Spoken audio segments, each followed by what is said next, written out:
I'm delighted to be here this afternoon. I'm Margaret Ward from the Women's Resource and Development Agency in Belfast. This morning we looked at the global north and the links with the global south, and I just want to say from the 6 counties of Ireland, International Women's Day greetings to my sisters in the 26 counties. The final panel is Reflections on Changing Times, and what we've done is we've brought together a group of women who exemplify different forms of feminist activism and feminist leadership, really from the 70s. So Anne Speed, who's now at SIPTU, will be talking about, I suppose, the 70s and 80s as the era of mass demonstration and, you know, all of those groundbreaking court cases.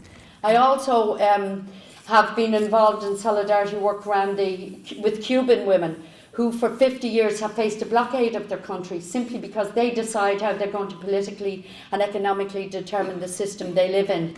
Kathleen O'Neill, who's a community activist, will be talking about community education and all through the 80s the coming together of community-based women's organisations working from a feminist perspective and really working to empower other women locally.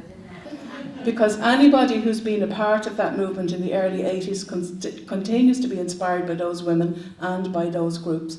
Nothing and no one will faze us. Not the recession, not mass unemployment, mass emigration, bad health cuts or bad haircuts. They were all our features of the 80s. Salome Mbugua, who's the director of Akitwa, the African Women's Network, is going to talk about the challenges again of breaking into the women's movement, to breaking into Ireland for new communities in Ireland. It has been very exciting for me as, let me call myself a black feminist living in Ireland, and I actually had a very, I won't call it exciting, a very kind of a weird experience with an African man who writes a magazine, and he wanted to interview me as a black feminist. So he picked issues like, you're married and you're feminist, you have children and you're feminist, and you have a religion, I'm a Catholic, yeah, and you're feminist. And then Elise O'Donovan, who's from Students Against Sexism in UCD, is going to talk about the work that they have done to try and challenge sexism. It began around the time of the Miss UCD beauty contest, you know, which was such a throwback to an era we thought was long gone, but that they addressed through very contemporary 21st century methods, Facebook, Twitters, whatever. So it's a sort of a mix of what was maybe thought to be old style feminism, you know, against sexism, and then new style feminism, which is using new technologies and new ways of organising and new ways of thinking. I have to admit to cheating a bit while thinking of what to speak about today. To try and get a bit of inspiration, I googled young feminists, expecting to get back links to the numerous active, vibrant young feminist movements across the UK, such as Sheffield Femmes or Lashback or Choice Island here in Dublin.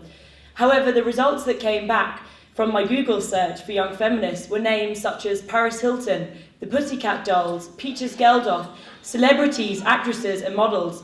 One quote that jumped out at me was from glamour model Jordan. I think I am a feminist icon. I earn my own money, lots of it, and I don't care what people think about me. So what if I make my money showing my breasts? What I do is empowering to young women. I think when talking about young feminists and what shapes the issues affecting young women, we can't overstate the power of the media. This has been an amazing day. This really has been an amazing day. We have had such an air of excitement. You know, we have about 250 women here. We have stands from a whole range of organisations, from Women's Aid, from Europa Donna, our own Banula, the National Women's Council, Unifem. So there's a real buzz and an exchange and a kind of a marketplace out there. When we organise these conferences, we don't want a conference where people come away feeling, I suppose, disillusioned, or even though there might be points during that day when they feel like that. I think it's an opportunity to sort of galvanise a huge body of women from all walks of life and from all experiences in Ireland. And I think as well, at the moment, the issue of leadership is really pressing. I think because we're seeing its absence so clearly in Ireland at the moment, that people keep talking about the need for vision, the need for leadership. And I suppose from a feminist perspective, it's, well then what does it mean? Because I suppose I'd kind of hold the view that it's not so much about being the person that gets up there, but it's it's about kind of creating space for other people or creating space for other voices and other women. So I think it means very different things to different people, and I think leadership means a very different thing for women. I refuse to be silenced, sensible, singular, sane. I refuse to be nice, polite, circumspect, acceptable. I refuse to be a good girl, mouth shut, knees together, sane head on my shoulders, defined, confined, refined. I refuse to be marginalised, neutralised, homogenised, sanitised, genderised, militarised, nationalised, globalised, marketised, contained, controlled, managed, mainstreamed.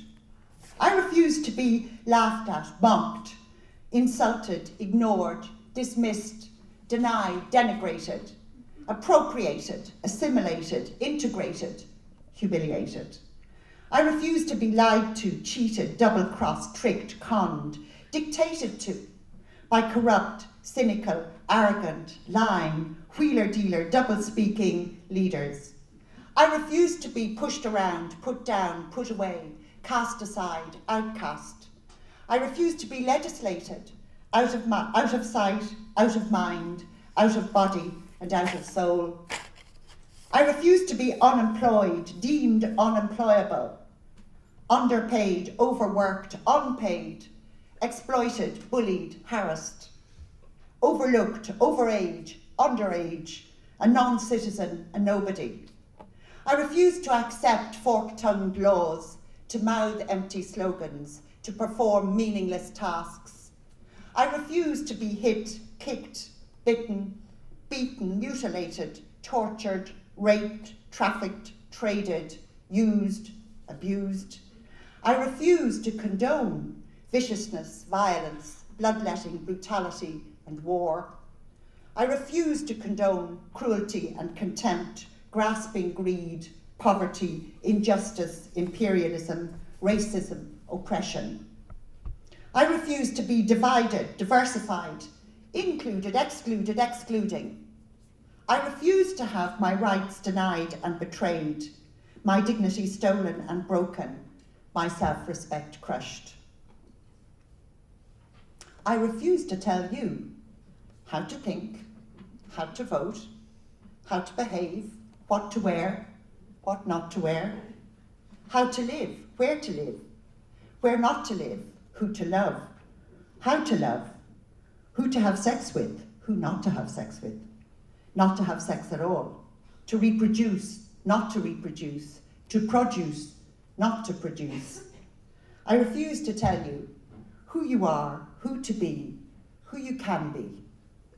I refuse to be cowed, frightened, intimidated. I refuse to collude, to cooperate, to be complicit. I refuse to be disappointed, disheartened, disillusioned. I refuse to give up. I refuse to abandon feminist revolution.